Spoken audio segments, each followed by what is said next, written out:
Mike, have you ever been assaulted by a patient? Many times. Been involved in a lot of assaults. Ever been assaulted? I've been assaulted a few times. Eric? Yeah. Of course. Yeah. I've been hit, clawed, spit on, hit with feces, urine, and just about anything else you can think of. We've gotten to a point where this is our second informational picket down here at St. Peter Regional Treatment Center to tell them that we need safe jobs. What goes on in St. Peter historically has been a black hole of information. Until we started making noise and doing interviews with the media and having these work actions, nobody seemed to know what was happening. We've gone from an average of like 15 years ago, maybe 10 or 12 being hurt a year, to last year 100.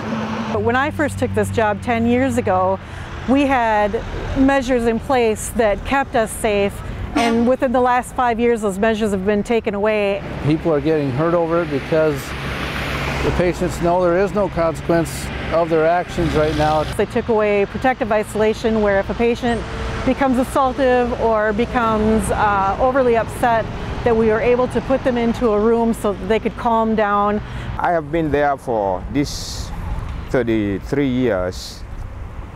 In the first 31 years, I never got any assault.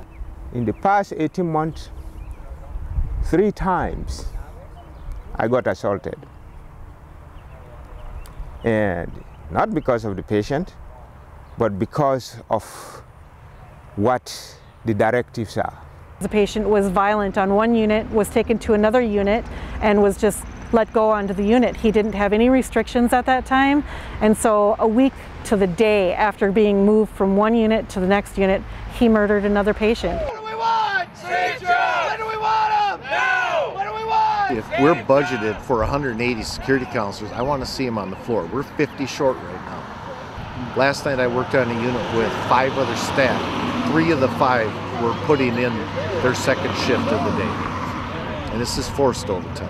You're talking about potentially working a 16-hour shift, going home, getting maybe 5 hours of sleep, and coming back and working another 8 hours. Yeah, it's just the tip of the iceberg as far as how unsafe our scheduling, staffing, lack of vacations, lack of days off. Sometimes when people have gotten injured at work, management will question them as to why they think that they need to get medical treatment. We're holding up signs today with Renetta on there. She got hit so hard in the face, she required 3 surgeries to repair it. Her PTSD was so bad after that, she couldn't even work in the control center. She's not going to be able to work here anymore. Career ending, financially devastating, and they just want to, it feels to me they just want to brush this stuff under the rug and pretend it didn't happen.